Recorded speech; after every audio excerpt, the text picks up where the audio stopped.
This episode of The Give and Go is brought to you by Verizon, an official sponsor of the FIFA World Cup 2026. If you're with Verizon like us, you have the opportunity to score golden tickets to watch a portion of the FIFA World Cup from the field for the first time ever and closer than ever before. Enter now for a once-in-a-lifetime chance to win this exclusive pitch-side access in the My Verizon app. And if you're not a Verizon customer, make the switch today. Don't miss out. The Golden Ticket Sweepstakes ends on November 20th. This FIFA World Cup, no one gets you closer than Verizon. No purchase necessary. For terms and conditions, check out My Access within the My Verizon app. Hello! Welcome back to The Give and Go. I'm your coach, Reynoso, here with my boy. Soltero, what's up, y'all? 6-goal thriller in Bruges as Barcelona ties Club Brugge 3-3 in an absolute crazy, chaotic game in the UEFA Champions League. Folks, remember to subscribe to the channel for all UEFA Champions League coverage. We're going to be going over each and every single game that happened today and giving our analysis of the biggest results, starting off with this Barca game, bro. Yeah. This game was drunk. Wild game in Bruges. How about that goal from Lamine Yamal, though? That's the one, man. Ridiculous footwork in the box and then the finish to boot. Ridiculous. Thing is, Szczesny almost botched it for Barcelona. Ends up being contact. It's late contact, but it's contact. So It is the right call to make the foul. This game ends 3-3. Maybe harsh on Bruges as you consider Solis ended up getting that own goal, which gave Barcelona their third goal to tie it. Wild game. Thing is, bro, I said this yesterday. La Liga is doomed. If you're Barcelona, you can't beat Bruges, and Bruges is good. Do not get me wrong. But the first two goals Barcelona conceded, they're going to concede this against any opponent that is aggressive against that back line simply because it's too high. My ultimate conclusion, and the Clásico and Barcelona played, it's not the players, it's Flick's inability to adapt the high line to game-to-game situations. The same thing happened here, and what happens, Barcelona end up in a shootout and don't get the result. Yeah, man, I kind of have the same takeaway, and I want to reiterate, man, I'm not coming as a Barca hater. I'm not trying to be repetitive because I know people are getting tired of that narrative being thrown at them, especially Barca fans, but I just don't see how you defend it anymore. Because it's not like this Club Brugge side is on some magical run in the UEFA Champions League, like how we saw Ajax do in 2018 or AS Monaco, and so they go up against a big name in Barca and they ball out. It's not like that's going on for Brugge. This is just a regular Club Brugge side, in my opinion. Yeah. Very good. They have good attacking options like we saw today in Forbes. My God, what a performance. 2 goals and 1 assist. They have good players. It's a great team in Belgium, but they shouldn't get this result against Barcelona, for being completely honest, if Barca and Bruges are lined up man for man on paper. But the reason it gets evened out, the reason we see Bruges take the lead, the reason we see Bruges respond the moment Lamine Yamal scores that Messi-esque goal is because of this highlight, dude. Yeah. And that's all I have to really say about Barcelona right now. I can't believe Flick is continuing to rely on this high line that leaves him open and exposed to so many opportunities and allows a team like Club Brugge, who now is ranked 22nd in the UEFA Champions League, to damn near defeat you at home. Yeah, it's poor management from Flick. I just don't understand. Because this is not just like, oh, it's the third month of this season. This has been going on now for 15 months since Flick took over Barcelona at the beginning of last year and implemented this style. So for me, it's getting repetitive. It's getting unforgivable. It's unacceptable in my opinion, because clearly, in this game, Barcelona showcased that their offense is elite. Mm-hmm. Yes, they got 3 goals, but I mean, honestly, they could have scored 4 or 5 in this match. They generated that many chances. But the game ends up being equal with this high line. Dude, just put it back a little bit. That's it. That's all I'm asking for, That's bro. all you have to do. Bruges might score, but they're only going to get 1, max 2. They're not going to get 3. Barcelona will get 3 no matter what. So I just see this as just almost pointless from Flick to stick to this high line when it is clearly on a weekly basis against good teams not working. I just can't imagine for Eddie Garcia, for Araujo, for Cubarsí. They must be dreaming of the day that they don't have to play this type of defense. Yeah. Because it looks tiring, bro. Having to be that organized and that disciplined, that high up the pitch, the amount of times that they get caught and they have to sprint all the way back, bro, it's too much that's being asked out of them, man. And when you have good defensive fullbacks and Balde and Koundé, I just don't see why you don't play into that, bro. Play more conservative, man. The offense is ridiculous, as we saw today. I agree. You'll get your goals, make it tougher for the opposition. I think Barca could definitely tap into a potential UEFA Champions League contender type of status. But if they keep playing like this, I just don't see it, bro. I really don't. Absolutely. Barca ends up tying Club Brugge, and it's, I mean, ultimately a big point for Club Brugge tying Barca here, as they now are in 22nd place. It's getting very, very close for them, and Barcelona in 11th place outside of the automatic qualification zone. Dang, that's actually not good for Like, we're halfway through the phase now, and to not be in the top 8 for a team like Barcelona, not good. Not good. You didn't hit the mark. 100%, 100%. And I would love to know from Barca fans, are you a little concerned?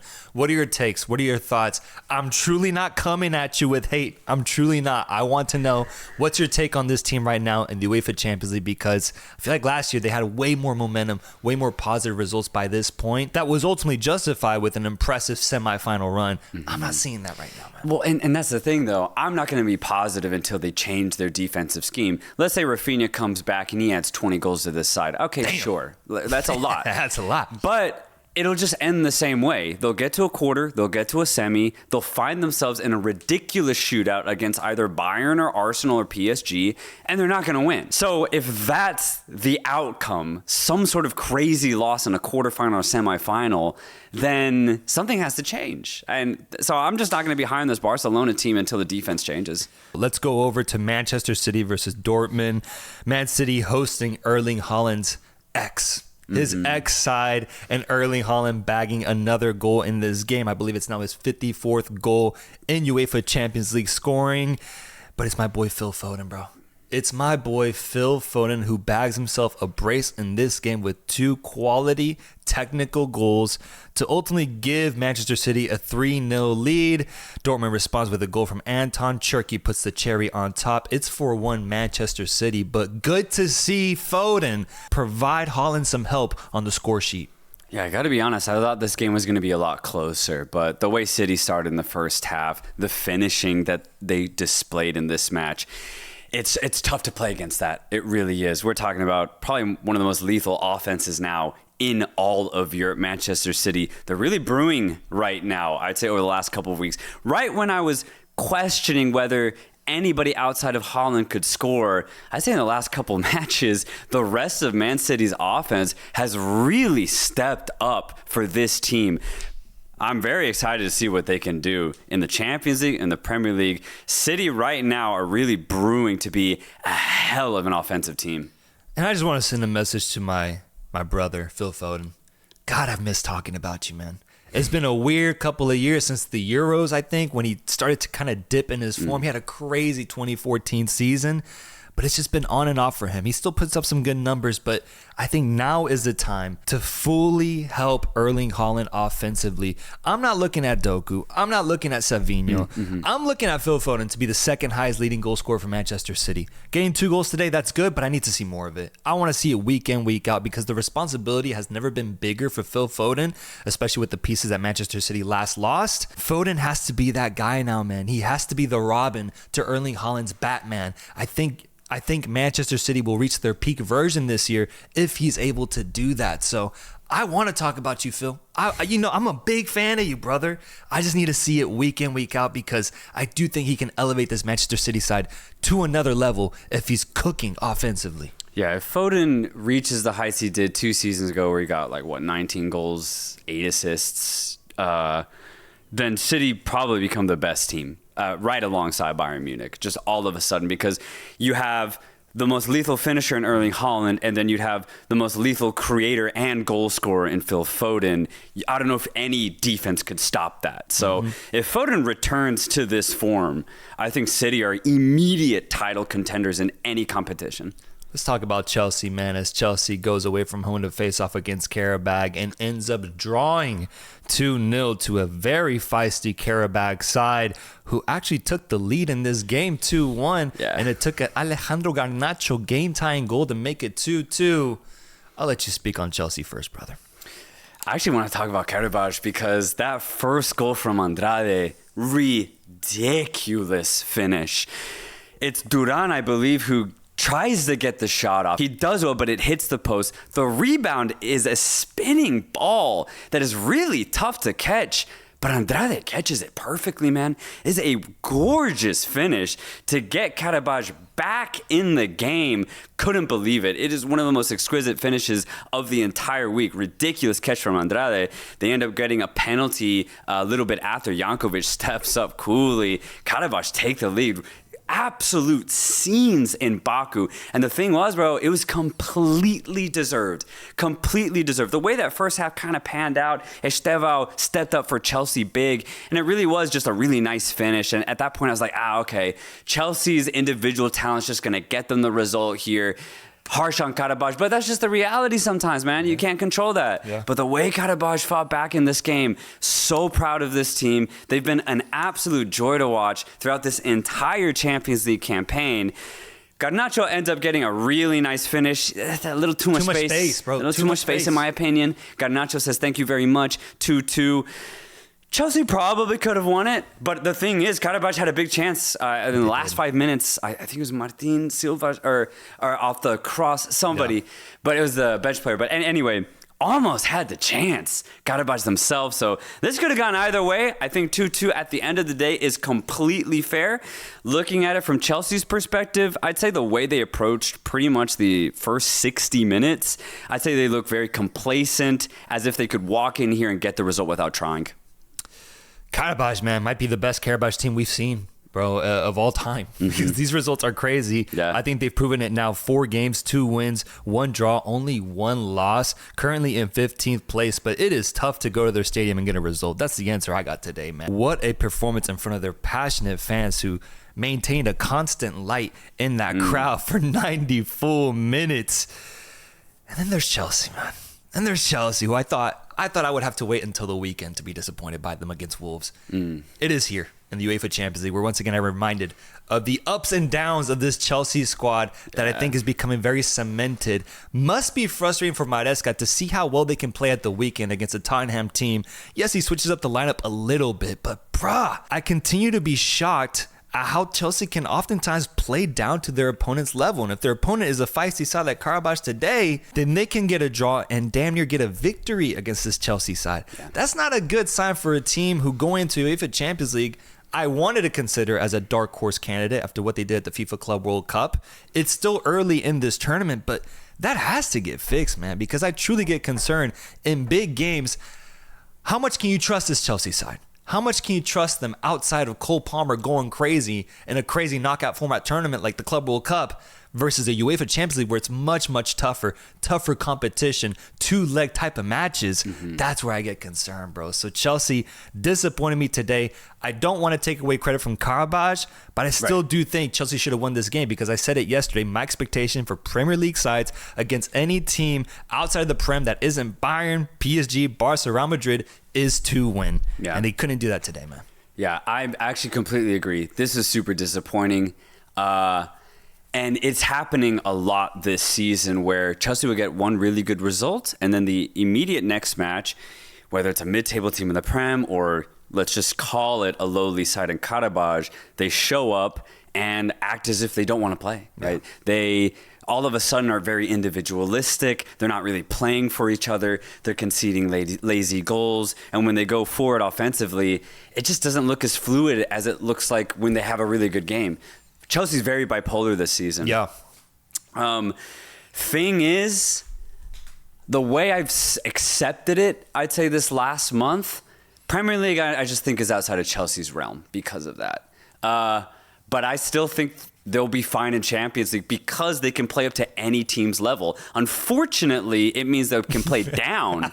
But the thing is, if Chelsea play Bayern, if they play PSG, I actually am confident they can keep it tight.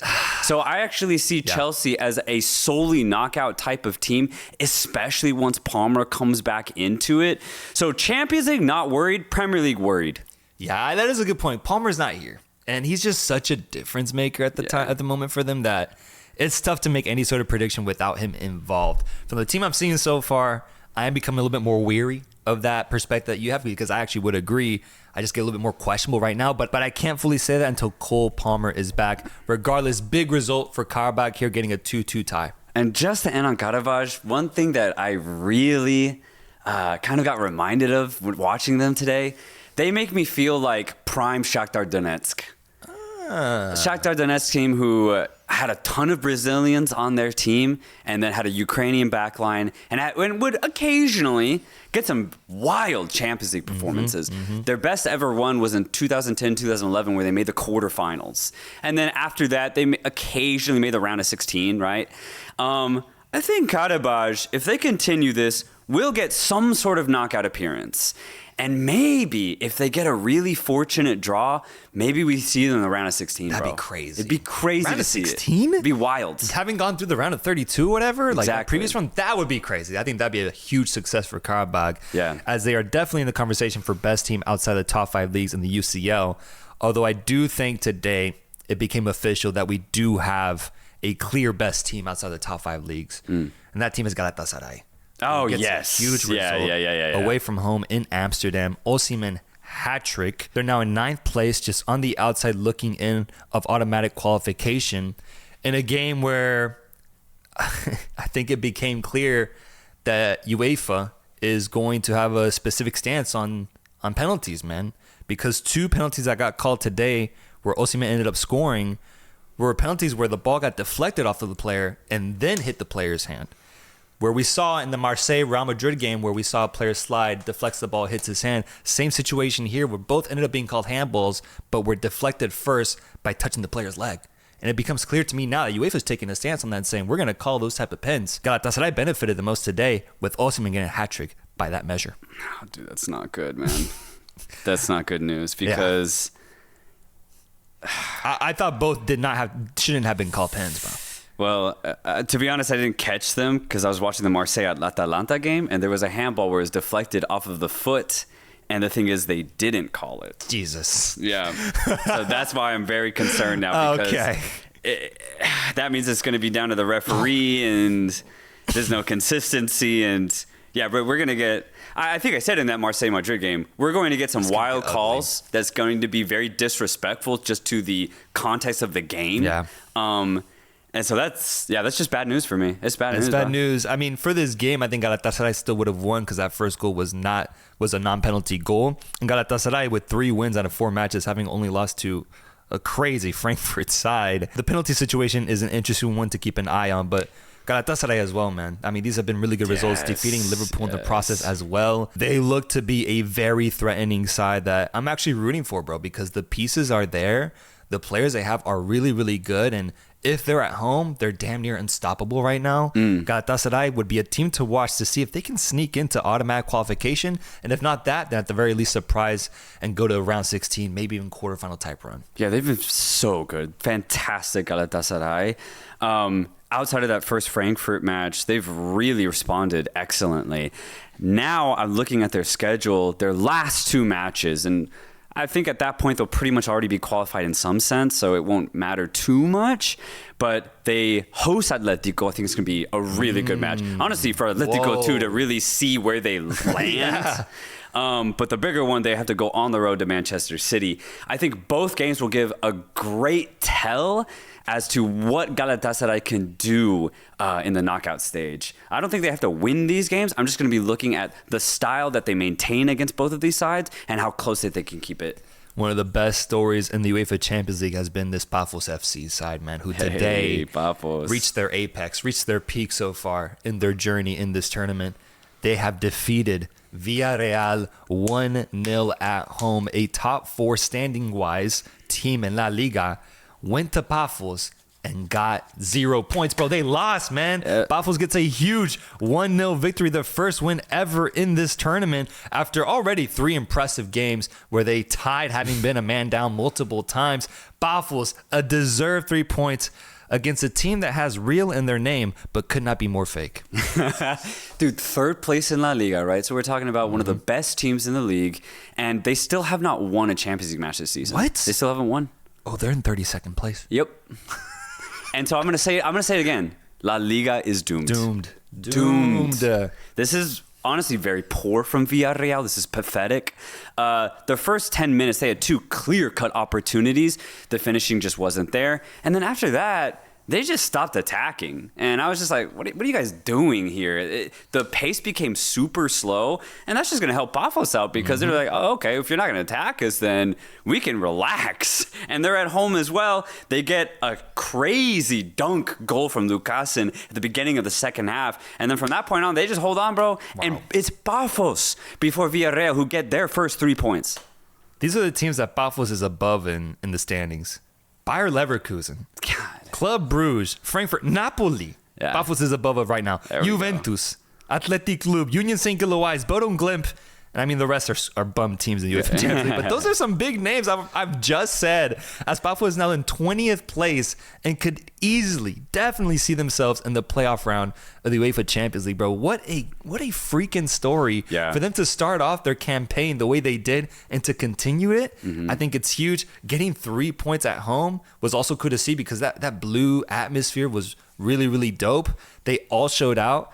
Pafos deserves to be here at the Champions League, and this win was just such a big moment in their history that was fully deserved. And it's such good team management by whoever put this 11 players together, bro, because, I mean, this is the type of team you want to see in the Champions League when you're not even close to the top 5 European leagues, bro. Good point. Because they got David Luiz. The moment they qualified for the Champions League, they signed David Luiz. Oh, interesting. So this was a signing solely because they made the league phase. And it's genius because he has the experience. He actually won it before with Chelsea, right? And then not only that, I mean, what else is he going to do? He's playing in Brazil. They called up Luiz. They're like, hey, you want to live on an island, bro? You want to play Champions League football? The immediate answer is yes, bro. Of course. It's a great signing. And then you look at these offensive players, they're all just really good dribble penetrators. So pretty much against any team, they're going to cause some sort of havoc. And seriously, every single player, Orsic, Gina, Correa, who had a red card in this game, so he wasn't playing, but he's really good. Jaja, they're just all dribble penetrators. So it's just good to see a team actually assemble the right players together. It's not that hard. And I'm looking directly at all of La Liga teams, bro. Damn. I'm looking directly at them because it's actually a Cypriot team who's literally beating you. Yeah. It's indefensible, man. It is. When you look at the budget comparisons of a La Liga team like Villareal and Pafos, it's crazy, man.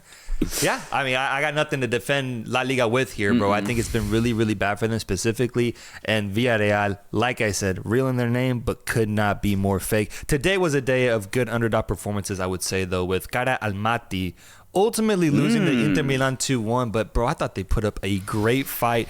It just took a Carlos Augusto banger from outside the box to end their run in this game. But, yes, they haven't been as successful as Pafos FC, as they are now in 34th place. But I thought Kairat Almaty has also been showcasing some good performances in this tournament. They just have a little bit less talent than this Pafos side. Yeah, that's all that Kairat are missing. Is it really is just raw talent with every player. The thing is, though, the football, the style, the ideas, they're all super high level. That's why I really like this Kairat team. They were so disciplined today against Inter Milan.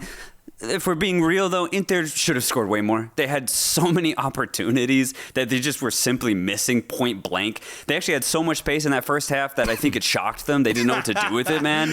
But the thing is, Kairat, they were like, all right, if you're going to miss these shots, then we're going to play you guys hard. And they did. They equalized at one point, getting a really nice header through Arad. But then, yes, Carlos Augusto whipping out his ruler and with the most straight edge shot I've seen, man. I don't think it swayed at any point.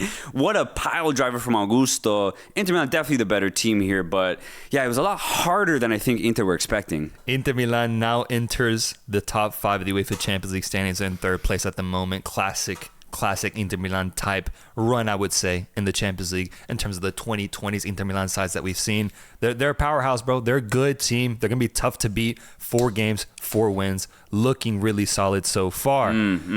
We had Newcastle United host another La Liga side, Athletic Club. And I've been saying it for a while. I've been wanting St. James Park to experience some feeling of joy in these European nights, as they've had a rough start in that sense, facing off against some good teams. Well, here they have the peak opportunity to do that, bro. Yes, sir. Against an Athletic Club side that just isn't fit enough to challenge Newcastle United.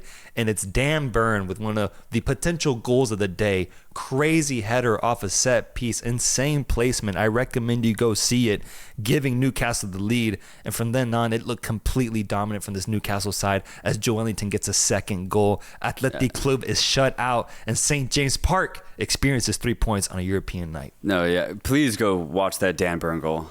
It's ridiculous. A header in stride, diagonal, and he puts a curved spin on it. It's the wildest header I've seen, man. It's ridiculous what he did.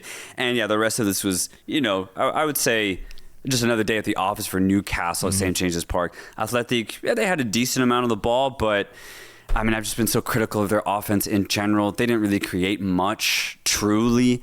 They're disciplined, but I'm going to say it one last time in today's episode. Man, so people can really get it. La Liga is doomed. 27th place for Athletic Club, outside of the playoff zone, bro. Just completely out of it at the moment. 1 win, 3 losses for them. Newcastle, though, enters the automatic qualification top 8, 6th place at the moment. Damn. 3 wins out of 4 games. They've actually responded well to that Barcelona loss. Damn. Hey, good for them. And the thing is, all of their results outside of that Barca game were, I would say, have been convincing. We have 2 1-0 results remaining. Benfica hosting Leverkusen and losing at home. Marseille, same thing, hosting Atalanta and losing at home. More surprising result out of these two? Well, surprising, definitely Marseille losing. Has to be, man. Yeah, definitely. Yeah. Thing is, though, I was so impressed with how Atalanta played in this game. They were the better team.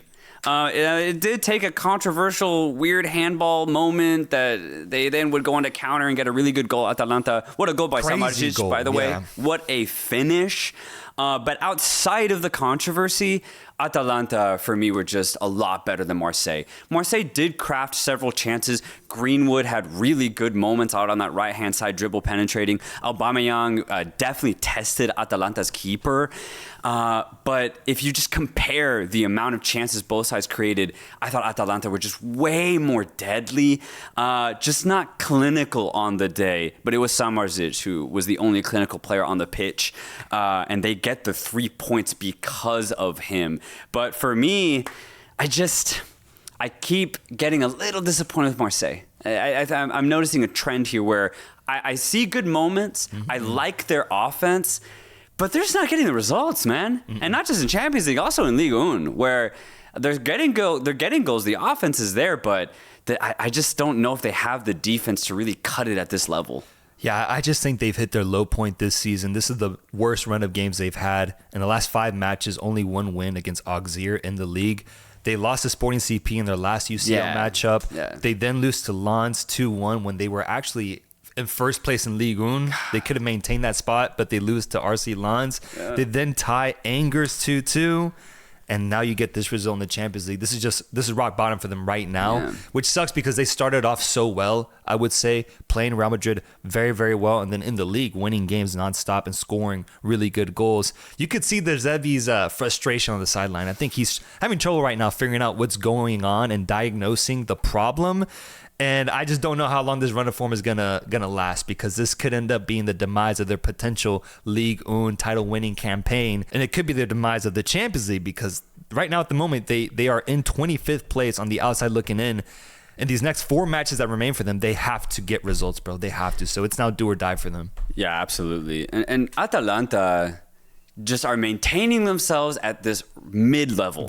They're not dipping too low. They're definitely not dipping high, but they're right there in the middle. So Atalanta might be able to salvage some sort of knockout appearance here, because I thought the way the season started for Atalanta was very poor, but they managed to pick themselves up, and I would say they're a decent side now. How do you think Benfica fans are feeling, man? terrible time in the UCL. Tied on points for the worst team. It's just goal difference that makes Ajax the worst squad. Okay. But Benfica's in 35th place at the moment. I'm already going to count them eliminated, bro. I just don't see the hope here for this Benfica side as they lose at home. They get shut out. Bayer Leverkusen wins 1-0 through a very FIFA-esque goal from Patrick Schick, where the defender tries to clear it out, but it falls perfectly in the path for Patrick Schick, who then heads it back into the net. It's a 1-0 victory for Leverkusen, a big 3 points for them as they now move into 21st place. But Benfica, 4 games, 4 losses, only 2 goals scored. Yeah, and it's just a disastrous moment on the goal concession. A weird ball that gets put back in when he's trying to clear it. And then Tomas Araujo, the center back, he just watches it the whole time. He watches shit go up for the ball. He actually could have tried to put him offside. He could have gone for the ball at the very least, but he just watches the whole thing happen right in front of him. Yeah, bro. Wanted to see the spectacle. Exactly. So you just look at all the hard work Benfica always put in, but this always happens. It's just cope, and then sometime in the second half, it all breaks down for Benfica. They truly are one of the worst sides in the Champions League. At least these fans live in a beautiful city in Lisbon. They'll get to enjoy the tourist life. They'll get to enjoy the lifestyle of being in Portugal's best city. Like, they'll have a great time there. But Leverkusen, big 3 points here. Let's move on to Link Up segment presented by Verizon, where we ask you guys, the viewers on Instagram, to ask us a question. Send us a message. Ask us a question. And today's question comes from ATC4JC. Crazy username. Let's go. He asks us this. Rank these 3 teams: Arsenal, Bayern Munich, and PSG. Starting off with number 3. Start off with number 3 and slowly build up to it. Arsenal, Bayern, and PSG, who we've said in the past are probably the top 3 teams in the UCL right now. Where do you rank them at this moment? I think 3 is easy, right? I think we would both agree here it's got to be PSG. Has to be. The form that they've started off this season has been, I would say, a little shaky, especially by their standards. Injuries have been weird. Doué was out for a month. Dembele's been injured. He just got re-injured. It's just been a little weird. Even some midfielders have just been in and out of the side. And beyond that, we're just not seeing them hit that same PSG stride that we saw them finish the season last year. I still think this team is one of the top teams in Europe, and I still think I would consider them as title contenders. But outside of Bayern and Arsenal, I'd put PSG below them. I would agree with that. I don't really have much to add here. Like you said, I have to wait until knockout stages to fully rule them out. I can't do that yet. This team is too talented, too stacked. Luis Enrique is a great manager. They're just on a bit of a low form at the moment, having just lost to Bayern Munich. But they're a top 3 team, 3 at the moment. Who do you have it to? I was going to say, who do you have it to? Who do you have, Who bro? do you have it? It has to be Arsenal. It has to be Arsenal because they haven't been as proven as Bayern Munich. Bro, Bayern, 16 games played this season in all competitions. Listen to me, man. I'm listening. 16 games played in all competitions, 16 wins. Yeah. They haven't even tied. Yeah. And granted, some of that is Bundesliga tax. No, it's okay. It's okay. And that's a big tax, bro. Yeah, it's okay. It's a big tax, but they're winning their games in the Champions League. They're the highest scoring side, tied as one of the highest scoring sides with 14 goals. And what they just did to PSG, the dog walking that they just gave them, they're the best team right now in Europe. Absolutely. And here's the thing. I agree with you. I'm putting Bayern at 1, Arsenal at 2. My only argument for Arsenal right now to put them in 1 would be their defense. It's insane. It's ridiculous, man. They're not conceding. Like, they're just not conceding. They don't know how, bro. They don't know how to concede, man. And I value that insanely highly because they're playing Champions League football, but they're also, in my opinion, in the most offensive league in the world. And to manage clean sheets in that league, I think is incredibly impressive. But I'm with you, though. What Bayern have done this season, the amount of goals they're scoring, I actually prefer scoring more goals than having less goals conceded. So Bayern are doing exactly what I would want my team to do. They're averaging damn near 4 goals a game. That's crazy. It's ridiculous. I don't know if that's ever been done, to be completely honest. So right now, Bayern 1, Arsenal 2. And I just don't know if Arsenal dominates PSG the way Bayern did, bro. The way they looked in that first half, it took a red card to just make the game even for PSG. Arsenal, who lost to PSG in the semifinals last year, I don't know if they can dominate them that way at this moment right now. I'm going Bayern Munich number 1, Arsenal number 2. Folks, let us know down below, how do you rank these 3 teams? And if there's a surprise 4th team that you would throw into the top 3. Let's do daily awards, game of the day, performance of the day, goal of the day. Let's start off with game of the day. I'm going to go with the one that I just couldn't keep my eyes off of, which at the end of the day does end up being Barcelona versus Club Brugge. For as critical as I am of Barcelona and their defense, it does make for fun games, bro. It does. Because their offense offsets their defense a lot of the times. It happened in this game. And Club Brugge, their performance was so good. Give me Barca Club Brugge as the game of the day. Yeah, I'm with you, man. We got a Lamine Yamal banger. And then seeing Carlos Forbes on that wing against that high line was must-watch TV. So Barcelona, Brugge, game of the day. And this is where an interesting conversation comes in of performance of the day. Do you give it to a guy like Lamine Yamal, who had a crazy performance? Phil Foden, who scored 2 goals today? Or does Carlos Forbes win it, man, because he was incredible for Club Brugge? Or do you have a surprising fourth option that might end up winning this? Who are you going with?